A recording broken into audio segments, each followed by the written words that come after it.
So we actually have a short, fun activity to illustrate this. So everybody, do you have your pen and paper ready? The task is to draw a bird. Now, how do you feel about that task?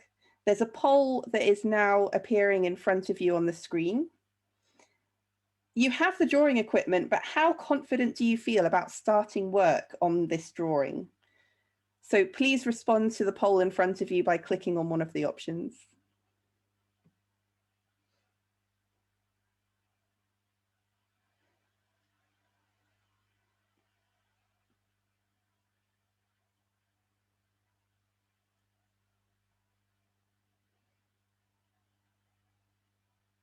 Okay, responses are coming in fast.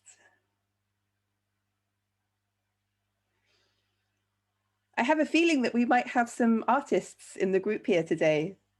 We've got some people who are feeling very comfortable with this task, who would be very happy to draw a bird.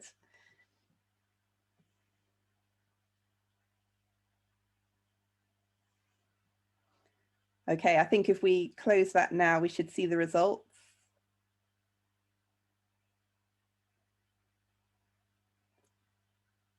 Okay, so 49% are feeling very comfortable with it. I'm very impressed that we have such an artistic contingent here.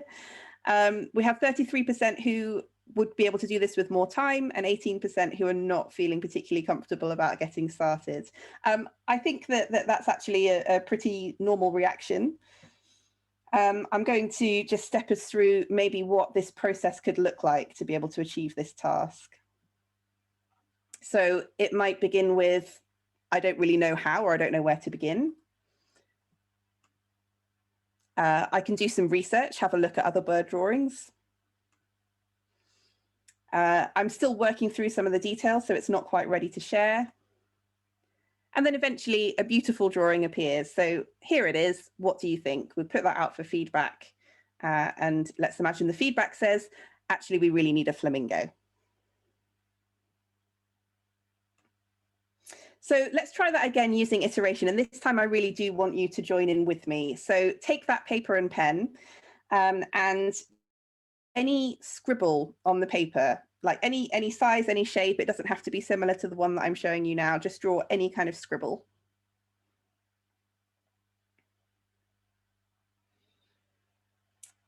Okay, once you have that,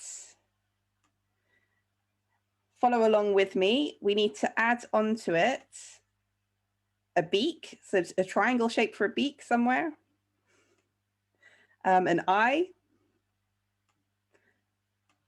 and a foot.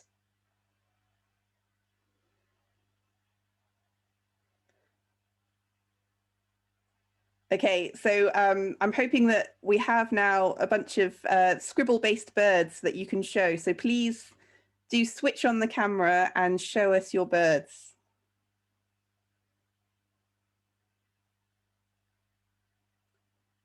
Just hold it up to the camera.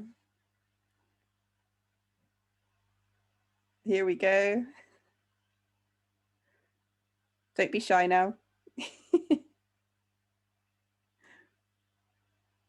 Oh, I'm seeing so many birds coming up here. This is wonderful. Oh, wow. Some pretty advanced birds as well. It's great. Like, no matter how you start, you can still kind of get something that is, it's not this beautiful picture of a bird, but it's a start. So let's take through how that might then work in an iterative process. I love that we've got some drawings on the screen as well, but yeah, we'll just remove those for now. So this process might go a little bit differently. So we'll start with a kind of scribbly bird and ask for feedback. Actually, can it be taller? Okay, we do a taller bird. It needs a longer neck. We do a bird with a longer neck. Maybe the legs are a bit too straight. They need to be bent. Okay, here's another version. Yes, pretty much there, just need the details. And there we go, we've ended up with the perfect flamingo. So even though the Bird on the previous slide was, it met the brief and it was a very good quality. It didn't meet the needs of this particular user, whereas this version does. So I think that although that's a fun activity, there is a serious message behind it, that with less effort spent on just getting it right in the first place and more effort instead diverted into sharing with stakeholders early and often, we can end up with exactly what's needed at the end.